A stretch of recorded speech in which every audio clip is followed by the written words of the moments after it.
here, and today I'm going to look at this video where a cartoon character proves that he is not bound by space-time because he's not real, just like God.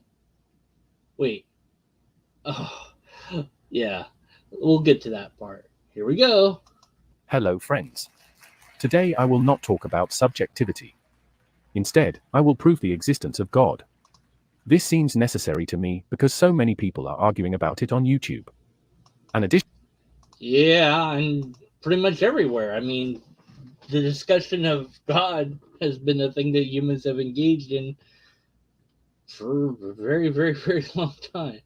But I'm sure that you, out of all the people that I've ever analyzed and looked at, will have the proof. Now, by proof, I'm assuming you don't mean bad arguments, right? I mean, you actually have proof, not just an argument, right? Right? No. Additionally, I will also present a new ontology here. Wait a minute. Is that a lobster? Wait, what? No, it can't be. It is. It's a lobster coming from the black thing. I knew it. I've always known it. It proves I'm right. Lobsterism is true. Yay. Anyways. I love the topic and have tried my best to present everything in a clear and entertaining way, but even I have my limitations, so don't expect. I mean, it'd be more entertaining if you weren't a robot voice. Just use your real voice. But, it's just me. Whatever. Yeah. Expect a miracle. Having said that, let's start with the proof. We can take the definition from the YouTube channel TMM. Why?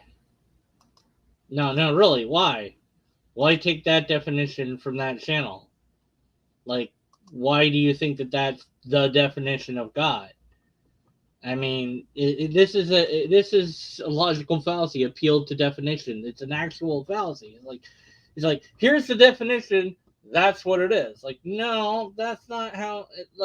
That might be how some people use that word, but that doesn't mean that's what the thing is. There's a difference there. So maybe that's the version of God that you want there to be, or that you think that there is, and that's the definition you're going with. But why is that the definition that you're going with? Are you starting from that conclusion and then working backwards? What does this mean? How does this work? All sorts of questions that you're not going to answer, but okay. God is defined there as a timeless, spaceless, disembodied mind and understood as impossible. This makes a good checklist we can come back to later. But at least one thing is missing. We should add powerful to the list. Because this mind must be able to influence the universe in any way. Why? Again, why is that your definition of God? You're assuming and asserting that God is X, Y, and Z, but how do you know that God is those things? You say, well, that's what it's defined as, but that didn't really answer the question. It's yeah, that's what we decided it was defined as, but how did we decide that that's what it was going to be? It's well, because something led us to that conclusion. Now, it wasn't the arguments, because we know the arguments came later. So where do these ideas of God come from? If you're honest about it, you would have to admit that the ideas of God come from various different religions and or folklore, mythology, stories that we've told about God. So this particular concept of God is coming from at least one human, if not more. And then they're defining God in that way, whereas somebody else might define God in a different way. So it might be that God is not any of these things. And if we went looking for something that is these things and didn't find it, it's because the actual God is a different way. And if we found that actual God, you might not recognize it as God because it doesn't fulfill the criteria that you're asserting God must fulfill to be God. Well, you weren't all powerful. Yeah, you could do all these things, but you couldn't do this thing, so therefore you're not God. You just didn't count. No, it's like, and that's the one of the core problems of God is, what is it? How do we decide what it is? If we saw God and it was God, but it wasn't what we thought God was, then wouldn't we have to change our idea of what God is to fit the actuality of it? It's just a problem of you're defining this thing into existence rather than seeing if it actually exists and then creating the definition to describe it. Anyways, whatever. So yeah, it's somehow it doesn't have time or space, so there's no when, nowhere it could be. Also, we have like what? Any example of a mind without some sort of physical thing to back up that mind? No, we don't have any example of that sort of mind. And powerful, where does that power come from? How does that power function?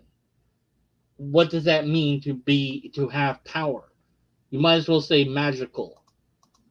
We do not have to speak of almightiness, because the majority of gods in human history had a limited sphere of influence. If the definition is possible to begin with, then all we have to do is find a god who fits the description and is somehow traceable. If the definition is possible to begin with, well, so is it possible that any of this is true? That there's a non-time, non-space, non-mind that has power? I don't even know, because there's no example of that at all. We have zero examples of it, so there's no way to weigh the possibility that it could be that thing. If the sample size that you have is 1, then all you'd have to do is show that 1.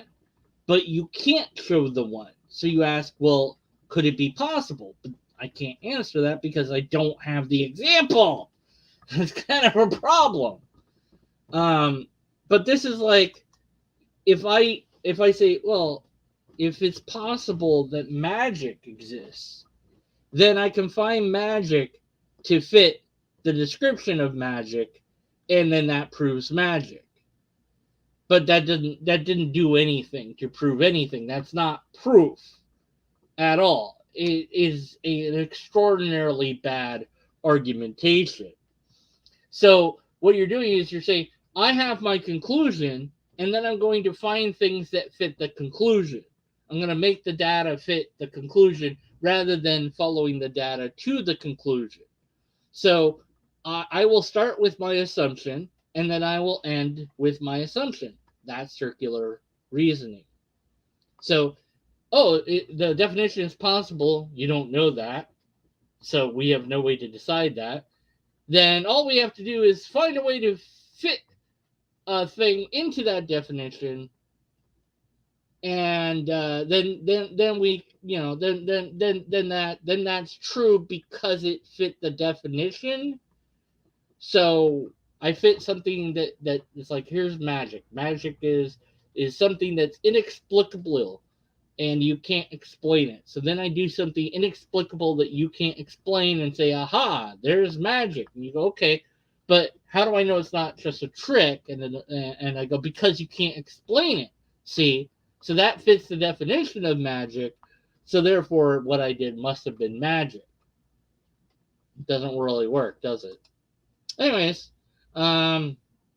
so here we go with the cartoon explaining that he's not real and thus is not bound by space-time, which of course proves that God also is not bound by space-time because God is not real, although he's not going to say it that way. This is the interesting part. Let's check it out. But is an influencing mind possible if it's not bound by space and time?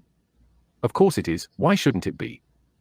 Transcending space and time is no problem at all. Nothing easier than that. Look at me, for example. I am a fictional character and therefore not bound by space and time. Or what do you think, where I exist right now? Please, think about it for a second. I'm going to think about it for longer than a second. So you don't exist as at least the cartoon character. You said you don't exist, which doesn't really make sense because you couldn't say that you didn't exist unless you existed to say that. So, anyways, you don't exist and you're not bound by space time, apparently, even though you are. And that might means and since that's not a problem for you that doesn't exist, then it shouldn't be a problem for God, who also doesn't exist. But you want God to exist. So, this analogy kind of fails. But it fails worse than you think, because you are bound by space time. There you are. That's your picture. That is bound by space to a location. And it is bound to time. The time that I watch it or that somebody else watches it. Just because somebody else can at a later time watch it doesn't mean it's not bound by time. At some point, this video might not exist anymore. And before this video existed, there was no you. So you are bound by time. This analogy fails completely. And even if I grant it, it means that God also isn't real because you're not real. Whoops. But go on, please continue disproving God. Saves me a lot of time and effort. Where am I? I don't You're right there. exist exclusively here on your screen. Well, you kind of do, but you also don't really exist other than an abstract idea.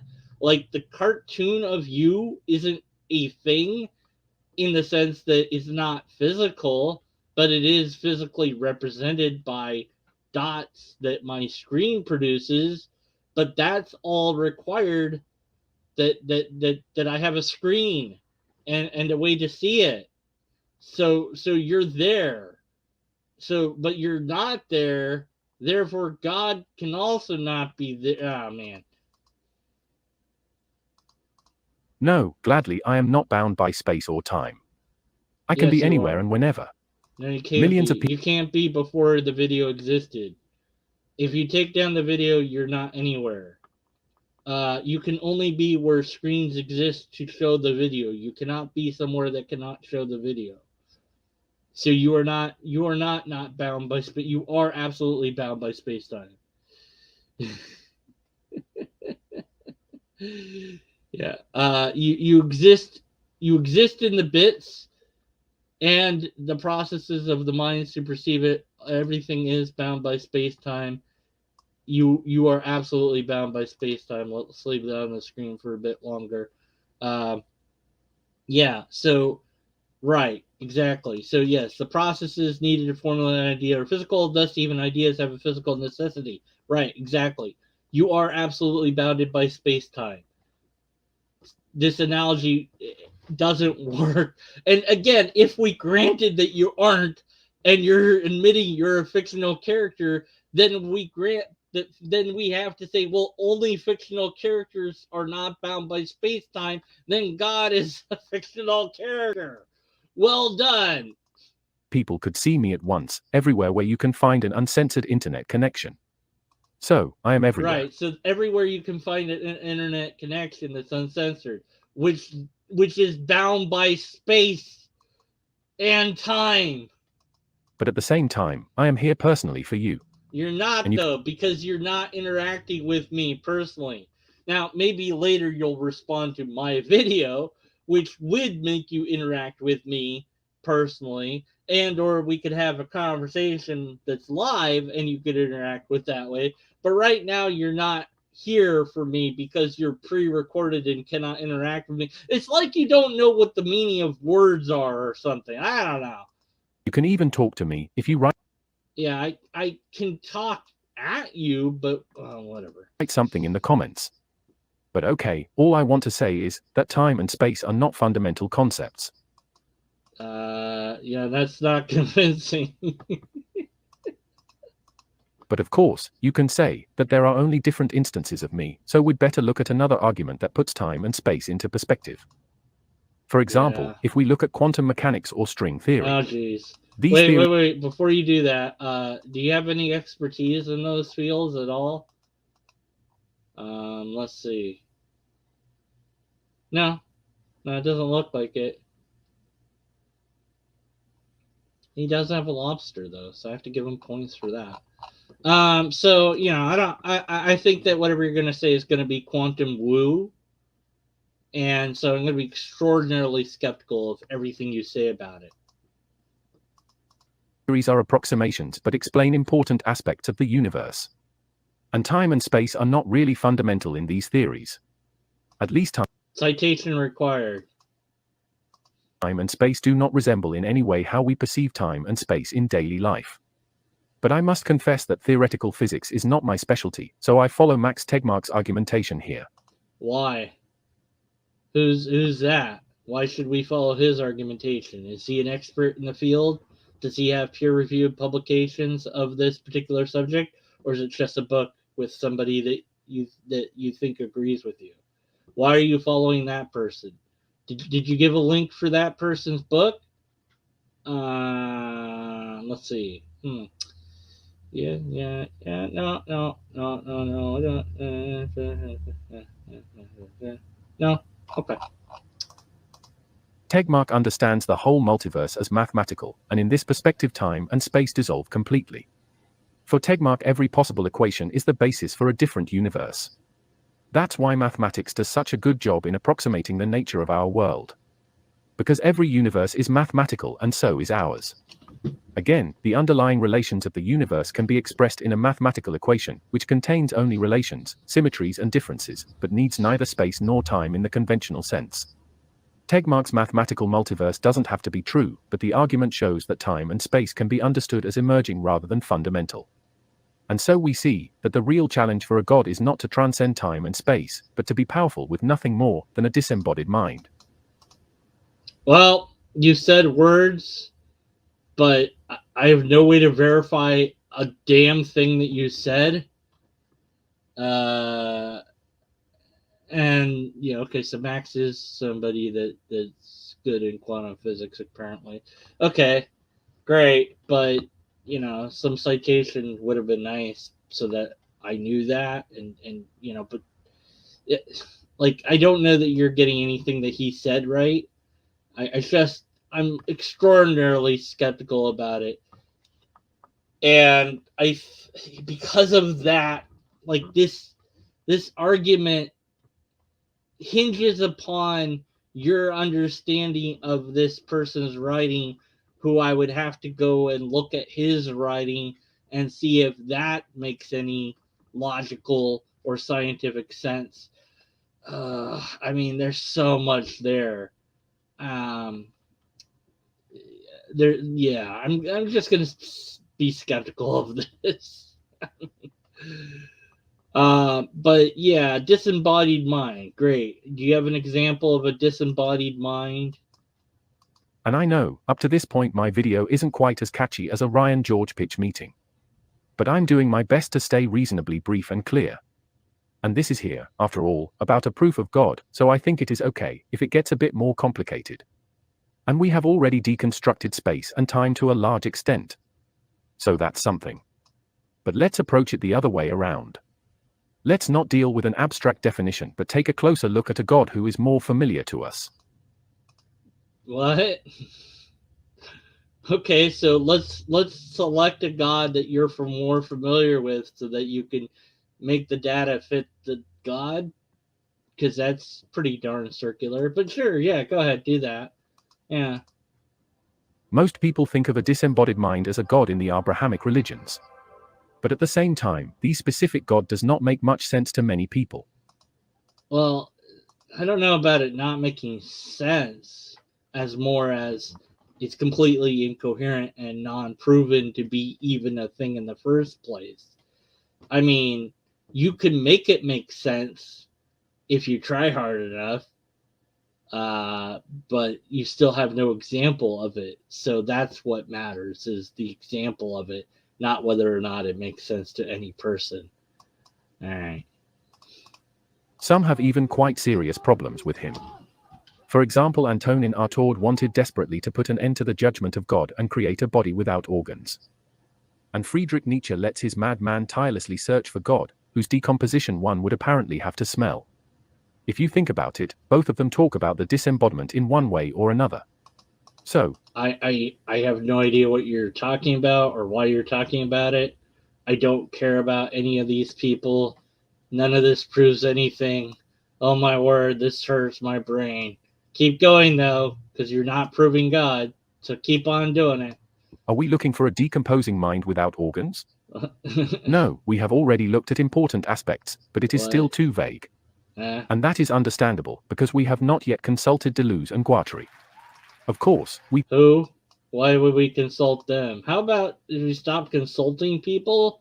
And by the way, if you're going to consult people, you know it'd be nice. Citations in your description. Here's a website that has their thing where they say the thing. And here's the proof. Or you know what? Forget that. Just show me the proof of the thing. That would be nice. I don't know who these people are or why I should care what they say. All I need are the facts. So that requires some sort of demonstration on your part. Demonstrate a disembodied mind. Can these guys do it? I don't know. If they did, then just point to the demonstration, not the people. Whatever. Okay. don't really get anywhere without them. As with any important question, we should first take a deep breath, and second, pick up a book by Duleuze or Guattari. Why? Before any deep question? Okay, I took my deep breath, but I don't have a book by them, so I guess I can't ask any deep questions. But how did I know to do that? Like, how did I know to pick up their book? Like, wouldn't that be a deep question? Like, whose book should I pick up to answer the deep questions?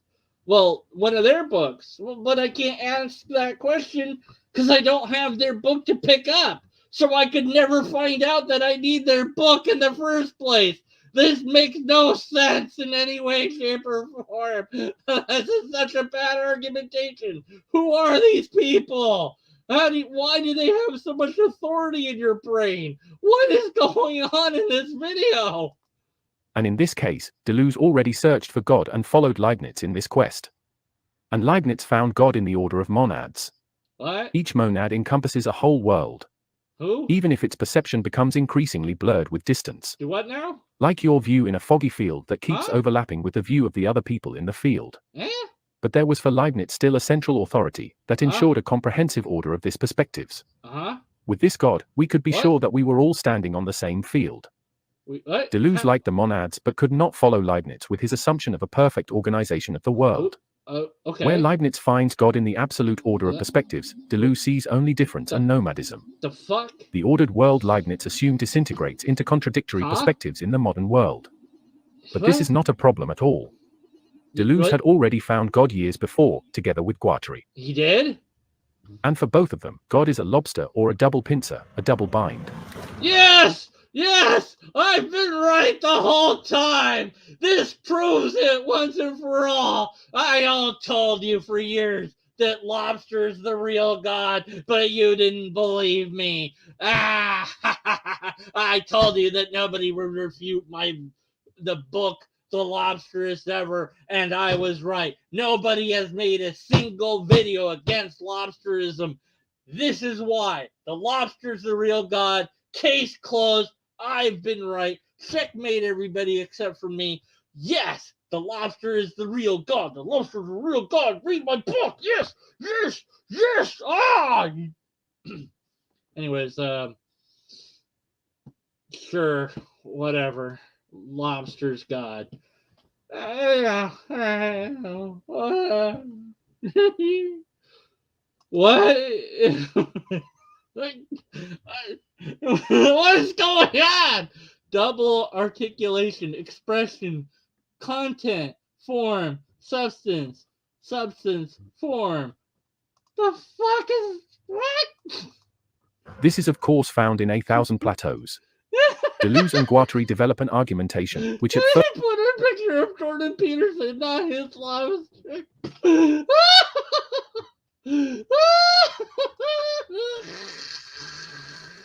I can't take this serious anymore. There, I'm a lobster now. Now I'm God. What the Somebody explain this video. I can't do anything. I can't even tell you how many logical fallacies there are. I don't even know what he's saying. This is gish galop word salad nonsense. What is this?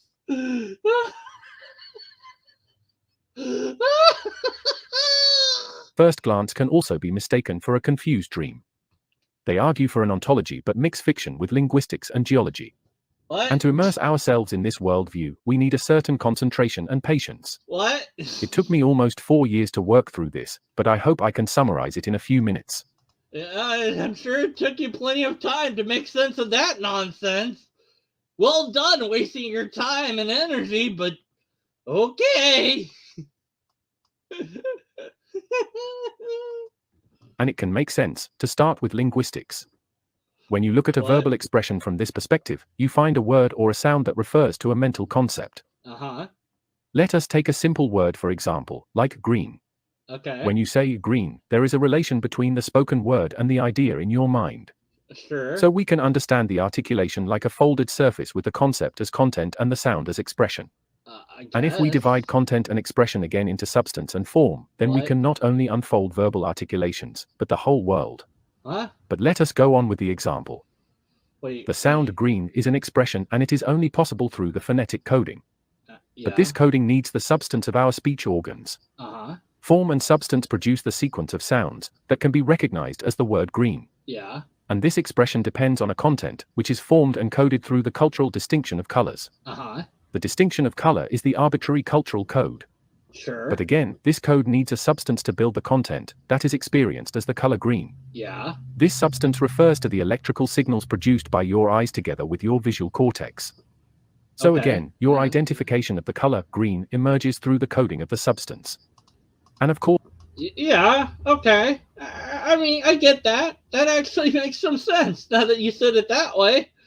Or you could just say, green's a thing that people see, and then we made a word that goes with it.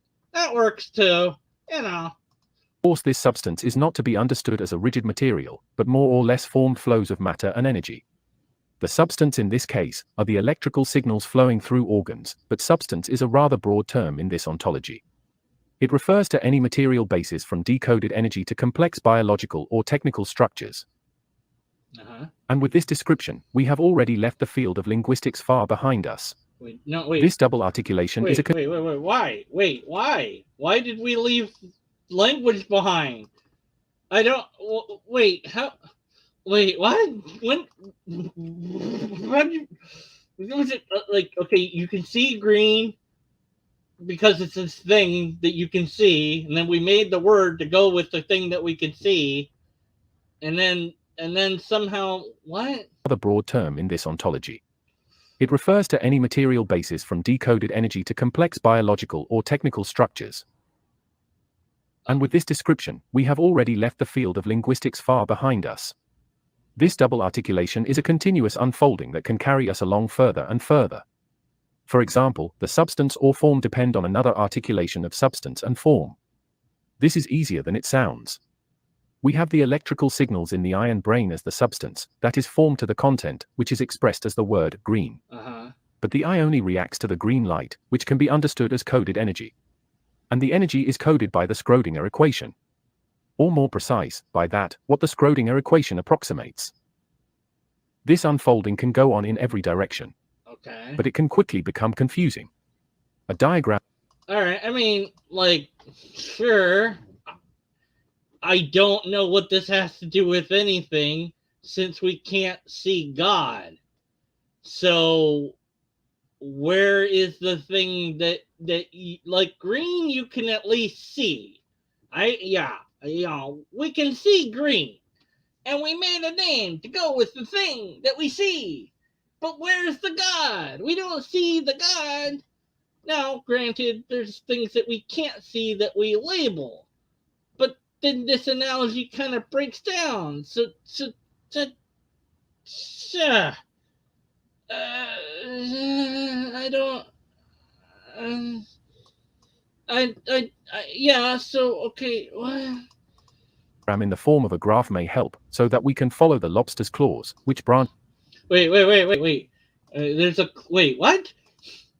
A diagram in the form of a graph. Okay. Okay. So here's the diagram. All right. All right. So green, pheromones, articulatory organs, the color eye concept. Okay. All right. Graph may help, so that we can follow the lobster's claws, which branch out. Wait. Okay, you lost me on the lobster claws here. Now, I'm an expert in lobsters, but why the screw it, whatever. Further and further. Wait, what? For example, the organs That's not how lobster claws work. are a double articulation of cells that are coded by a body plan. Do what now? And the cells again are coded and formed substances. Uh-huh. And on the other side, it is even more complicated. Sure. Here, different layers of unconscious desiring production and social coding lie on top of each other. Okay. To unfold this would require a book of its own. Yeah. And there is one. In short, there are many layers to unfold how color concept. I see. So the book explains this that you're trying to explain. I guess I have to get that book and read it now to understand this video. And then at some point, if I do that, will that prove God somehow? Like how does understanding this get to God? Like, how does any of this prove God? What is the association, causation, linkage between understanding anything that you said here and God? I'm a simple lobster. I need simple explanation from my simple lobster brain. Please explain in simple terms. Me dumb. Okay, well, anyway, so, yeah, so wait, what? So, I didn't deliberately look for this video either, my friends and foes and fellows and robots and whoever else is watching and the people in chat that won't post a comment after the video is done, even though I tell them to do it every time. They don't do it, and I don't know if they're watching my stuff or not because they don't post comments. Anyways, what was I saying? Oh, right. So how does any of this have to do with proof of God? Like the words have meaning. And wait, so we can see that the lobster can not only explain the word green, but everything. Yep. Yeah. Well, okay. Well, I missed a word there. Okay. Let's try to read it correctly. The lobster or double articulation. But why do we need double articulation, really? We've got the lobster. Let's just drop the double articulation bit. The lobster explains everything. Yay! Lobsterism forever. Or concepts in general emerge in the human mind. But let us stay focused. We have seen that the lobster or double articulation can not only explain the word green, but everything. Yeah. This double articulation works in the analysis from linguistics. Sorry. It's just so funny to me because, I mean, I've been doing the lobster thing as a joke for so long that seeing it in a video that's trying to explain reality using a lobster, even though it's an analogy, blows my brain. I can't make this stuff up. I mean, it's just perfect. I love it. It's so good. I know I'm not even explaining the logical fallacies or anything. I'm just reacting to this video at this point. I'm not telling you how wrong it is because I think that you all know how wrong it is. Like, I know you guys out there. I know you girls out there. I know you robots out there that watch my stuff. You all know what he said has nothing to do with anything connected to God or maybe he hasn't gotten there yet. We're all waiting on bated breath for him to connect this to God somehow. So this is what I think is going to happen, okay? Now, I don't know because I haven't watched this video before. I want that image so bad. He got that image from somewhere. He actually linked to where he got that image from. So I'm gonna see if I can get permission to use that because it's just fantastic. Or maybe I'll get somebody to draw it. I'll get my brother to draw his own version of it or something. I don't know. But anyways, okay. So, I'm sorry. So, lobster proofs everything. I'm so done. I can just end the video here. It doesn't matter.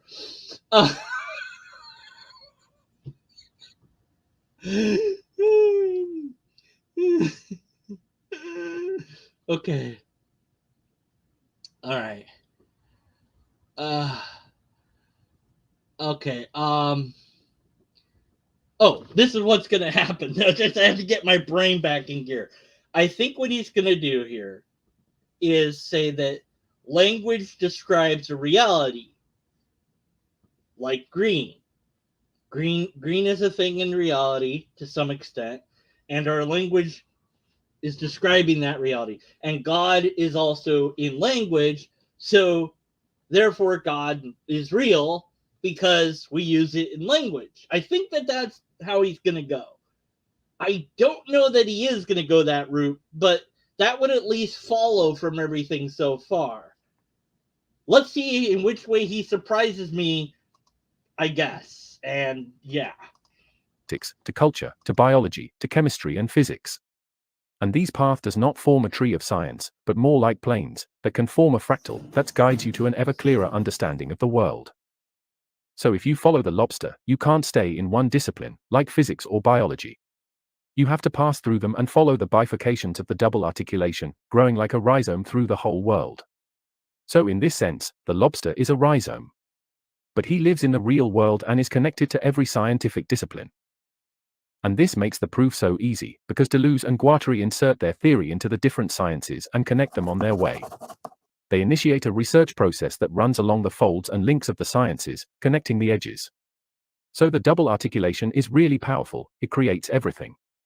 You can follow the path backwards and you are free to explore the whole world, and with this exploring, you will be able. Okay, I was kind of right in a way. So the explanation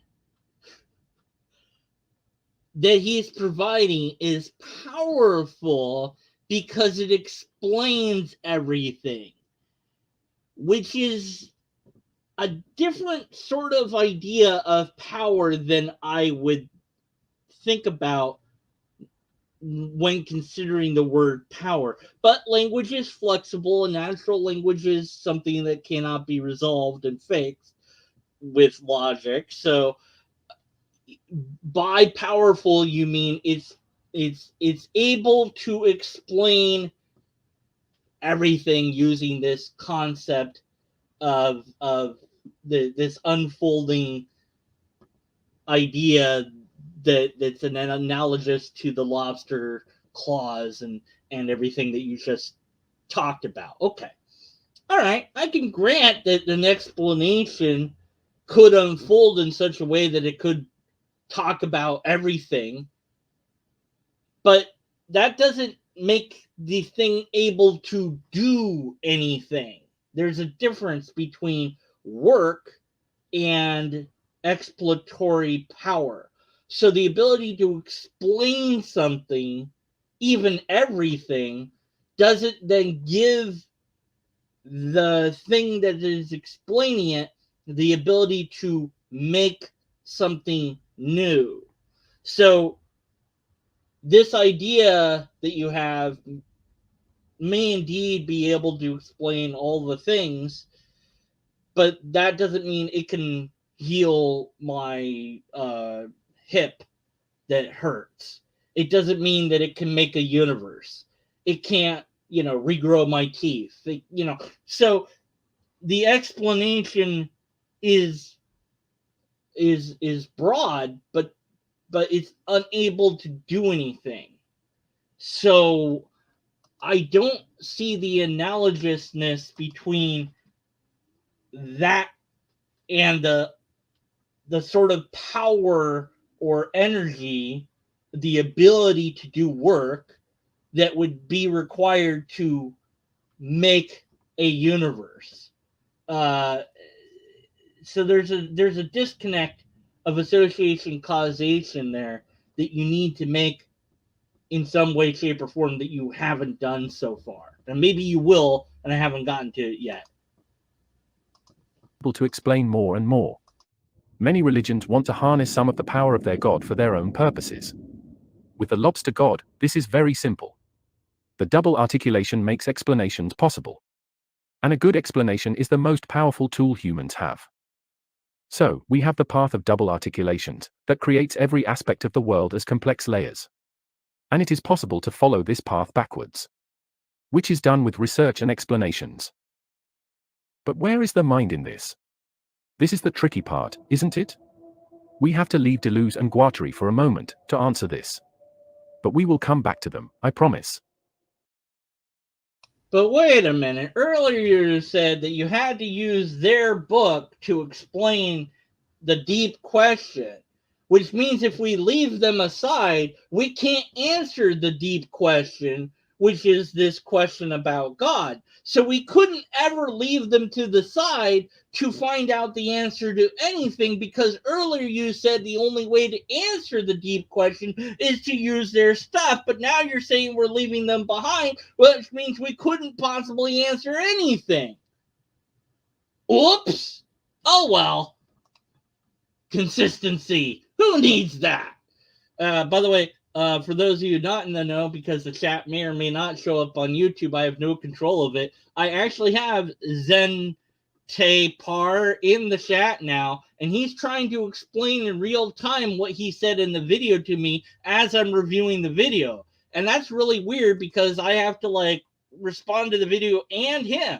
So excuse me for a moment while I try to do that. So see, nearly the double articulation builds the world from big band to life, and explanations from this building backwards. The double articulation creates, quote unquote, like a coating of energy. The explanation can heal your leg. Go to the doctor. He has explanations and gets powerful through this. I don't understand anything that he just wrote. Somebody tell me what he wrote later in the comments below after I'm done eviscerating the rest of his video. I honestly have no idea what he wrote. No, I read it. I saw what he wrote. But I don't understand it. Like, the explanation doesn't fix the leg. The doctor does. The doctor does based on knowledge that they have. And so you're saying the explanation provided him that knowledge or her that knowledge, but that's not really like that. No, not really. But it's the doctor that's doing it, not the explanation. There's still a human. It's not doing it on its own. It's requiring something else. So again, maybe he's saying that this explanation is God, I guess. And that because it explains everything and that we can understand it, then we can do stuff.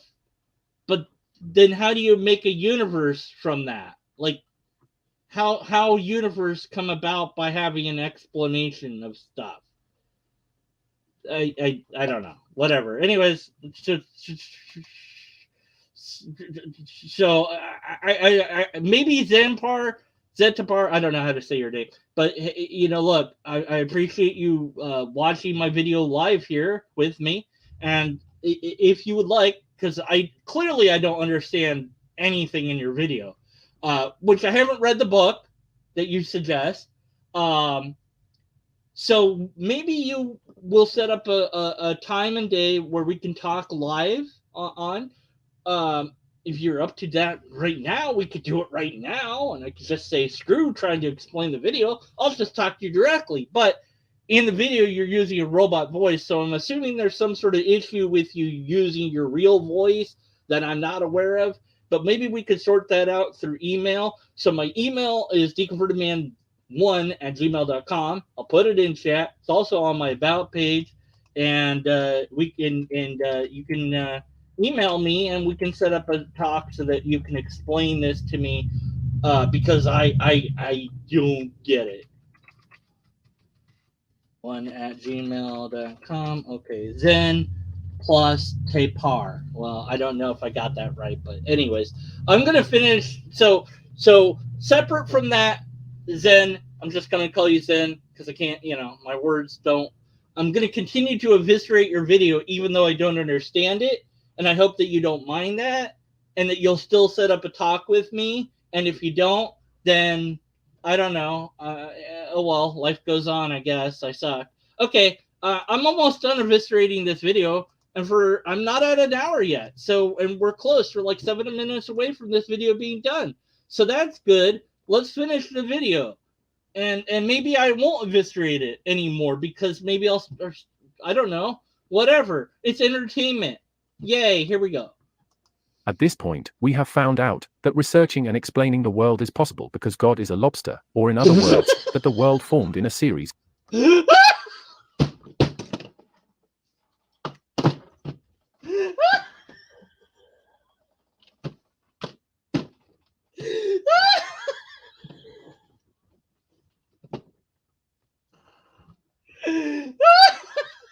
sorry. I'm sorry. I gotta plug in my webcam for you to see this. Oh my god. Hold on.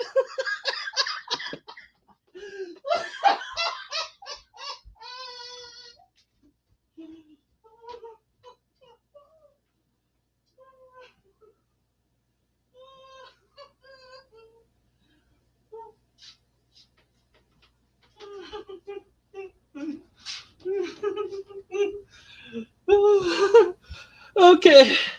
Oh, I'm sorry. Oh my goodness. Oh my word. Oh please. I can't. My brain. I love everything about this video now. Okay. All right. Start cam.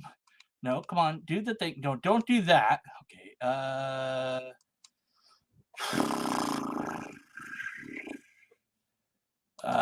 There we go. Okay. Here we go. Okay, green screen. Let's see. There. Okay. Hold on. There we go. Okay. All right. So,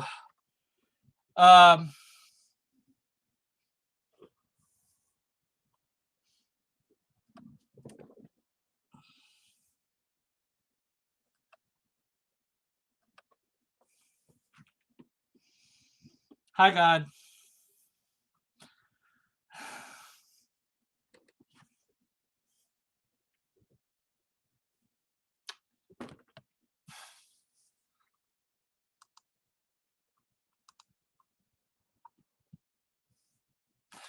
Let's go back a bit, shall we? All right. Okay. We will come back to them, I promise.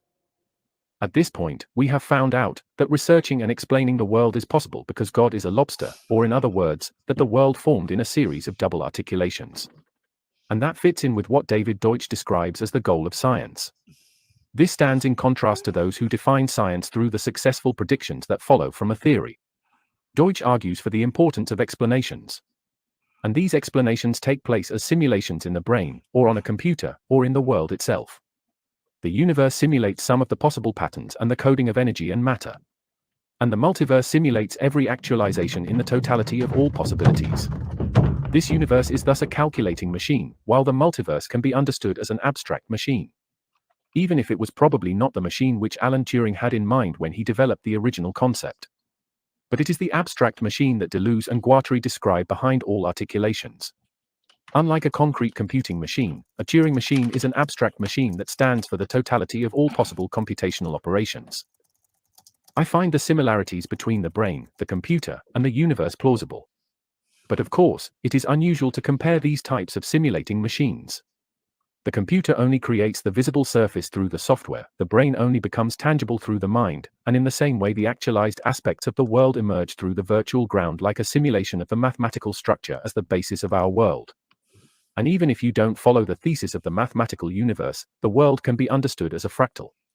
In this fractal, the iterations from physics to chemistry to biology to computer science also create brains, computers, and the whole world. Each part is not separate but arises through repetition and difference in the totality of the universe or the multiverse. In both ways, your mind, a computer, and the universe are not really different. They work similarly or are part of a larger pattern. Do you think this analogy is close enough to the common understanding of a mind? If this makes sense to you, we can check off the last point in our list. Then we have found something that resembles a god. No one said we could prove a narcissistic subject as the basis of our world. But we can follow David Deutsch and see that the mind simulates a world, and that this simulation also takes place in computers and in the whole universe. And the abstract machine behind all of this is the totality of all possible simulations which forms the multiverse. And Duleuze and Guattari also arrive at the abstract machine when they follow the double articulation. It is an abstract position that can never really be taken.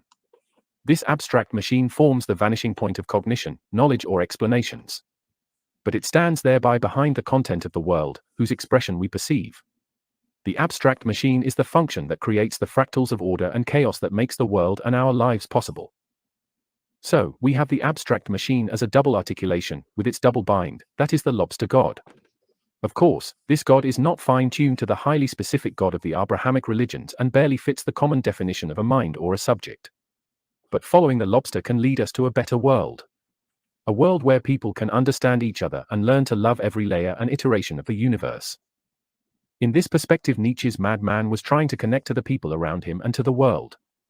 He thought he smelled the decomposition of God, but it is rather the whole world, which builds on top of each, folds into one another, builds complex structures, which also decay and decompose. On Earth, physical, biological, and social patterns build plateaus, but everything we can perceive has grown through these plateaus, like a rhizome or a fungus. These rhizomes form the links along the plateaus that can be explored as double articulations. With this double articulation, Duleuze and Guattari thus do not bring as much order to their ontology as one might first think.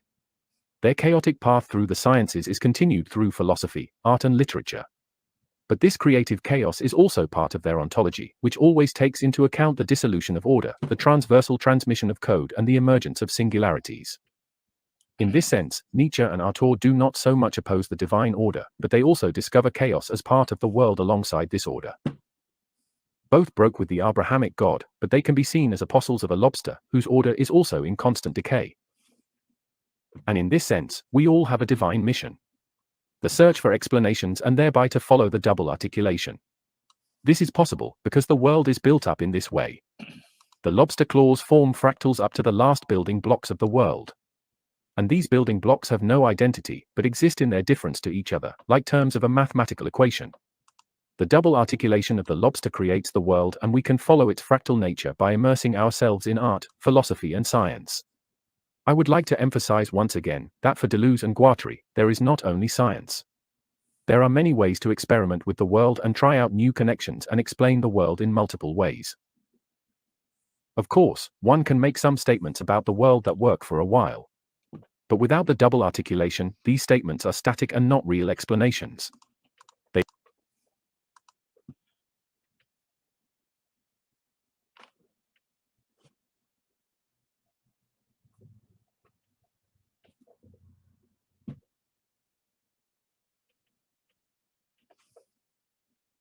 I got nothing. I have nothing. I got nothing. I got nothing other than reactions to give you now. I got nothing to offer in this video. This is no longer a me critiquing this video. This is a me react to this video. I apologize. For the past few minutes, all I've been doing is making faces. and saying nothing, but I have nothing to offer. I think that the madness speaks for itself. So wouldn't the people that wrote the book that explains all this, wouldn't they be God? Like, the explanation is God? I don't get it. The explanation made the universe? Or did the universe make the explanation? How does any of this work exactly? How is this a mind at all? I don't know. But lobster's God. So I mean, I just hope that this is making you laugh at this point. That what I'm doing by with the lobster claws on my head and my lobster friend Laud. I mean, I've had the Lobsterist book out for a long time, and it said that God was a lobster. And now here's this video that proves I'm right. Even though that was made as a joke. Premise 1, lobsters exist. Premise 2, God is a lobster. Conclusion, God exists. Right? So you're God. Yep. Okay. I mean, do I need to watch the rest of the video? I'm already confused and baffled. I honestly don't think there's anything I can say about this video at this point. I don't understand it. The parts that I do understand don't make sense at all. There's no association, causation, linkage between any of it. The best I can do is summarize his argument that if you have an explanation that explains everything, that is God. The explanation is God, and that somehow that makes a universe or the multiverse. But I don't understand that even a little. But it doesn't seem like he's arguing for the biblical God. So that's at least something. I guess this is like a different version of God than what we're used to. Like it has all the things that the guy wanted God to have, and this fits all that.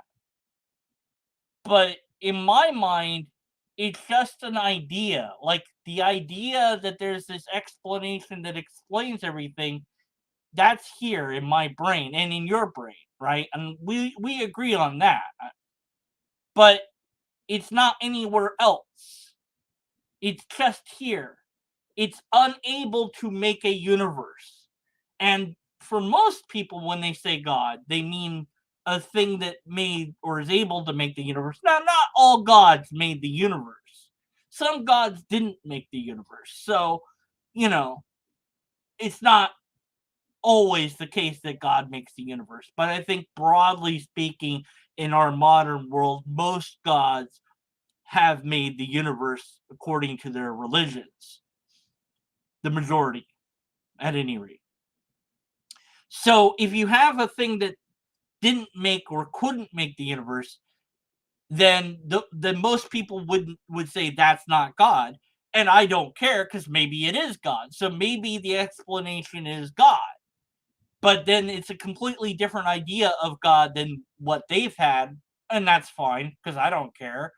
God is whatever it is in the end. I mean, whatever it turns out to be, that's what it is. That's fine. But I don't see how an explanation can create a universe.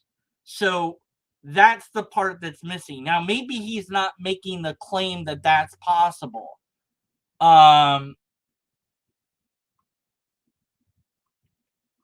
again, maybe and I do hope we have a conversation, me and Zen here.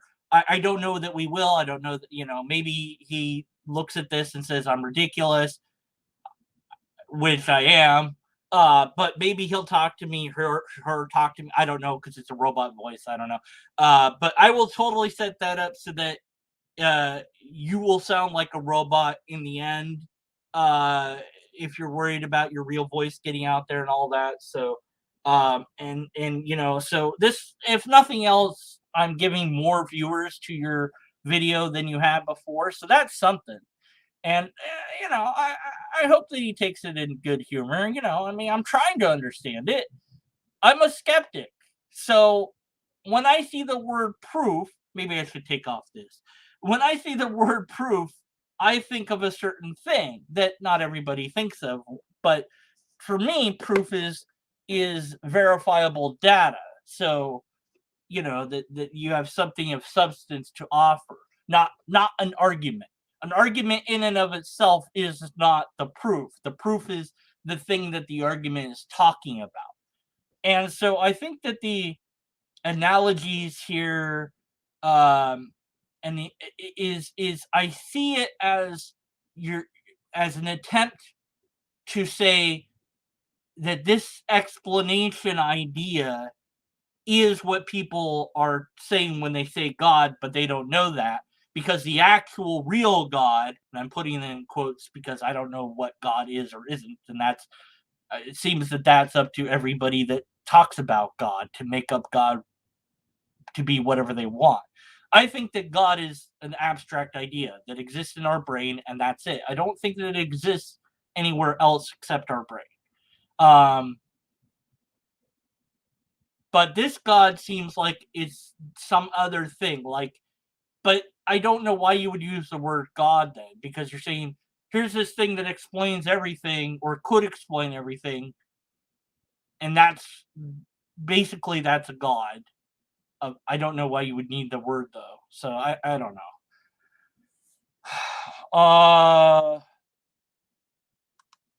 How much more do we have to go here? 15, 16, 17, 2 more minutes. I think it's only fair that I finish the video, even if it's just me not saying anything about it. Like, I'm kind of torn here because I honestly don't think I have anything more to add at this point. And I have to go read this book by these people. Which, did he link that book at least? Please link the book. Please link the book.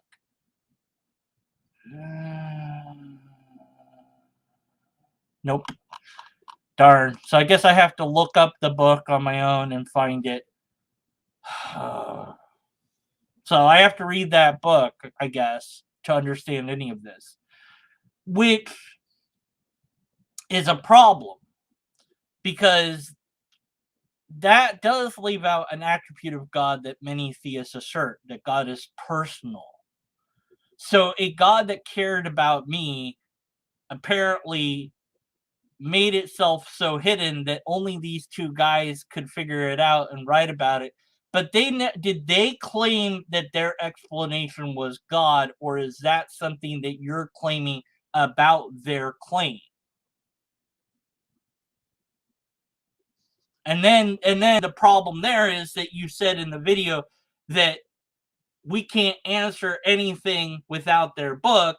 But then if you're inserting this idea that's not in their book, then that doesn't work. So you can't. And maybe you misspoke, and that happens. So what you need here is a valid and sound argument. That would be good. But you didn't have that here. There was no. This wasn't valid or sound at all. I can't make this work as a syllogism.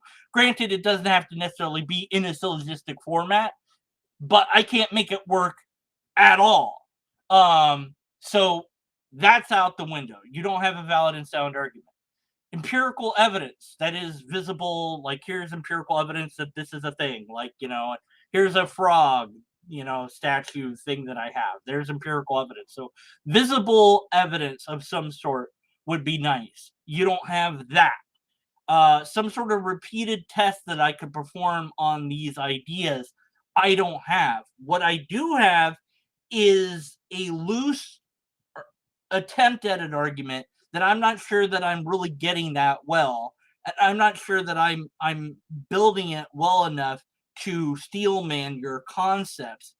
But the problem is that's not my burden. That's your burden. So you haven't fulfilled that criteria in my view. And you can point out if, you could say, well, it's because I don't understand it. Fair enough. But you need to make the argument valid and sound. So we don't have that. We don't have empirical evidence. We don't have a repeatable test. What do we have? We don't have anything then. We have just words. And that's not enough for us to agree with your conclusion. And so we have to be skeptical of your conclusion. We have no choice but to do that. And that's it. I guess if somebody desperately really wants me to watch the last few minutes of this, I guess I could. I don't think that that would be productive, though. I honestly don't. So,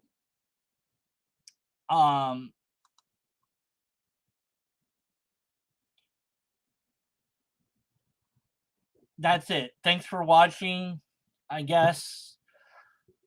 Let me know what I got wrong or right about this in the comments. And Zen, please do email me and let's set up a talk so you can explain this to me. Maybe you want me to read this book first. Maybe you can tell me the name of the book in the comments below so I can go check it out, whatever. And I'll link to the book on Amazon or whatever it's on.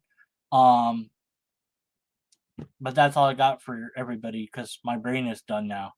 God is a lobster, and I agree. I've always agreed with that.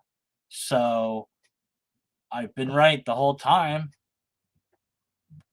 Checkmate everybody, including myself. That's it. That's the end of this video. Finn. I'm going to type in Finn now. Thanks for watching, everyone. If you don't leave a comment when this is an actual video and you just did chat, the chat doesn't matter. The chat doesn't count. The YouTube doesn't care about that. And YouTube might not show chat at all. So if you want to be seen, put a comment of some sort and tell Zen that lobsters exist, which he knows because lobster's God. My brain hurts now. Thanks for watching. I'm done now. I said I was done, but I kept going. But I'm really done for now. I'm done.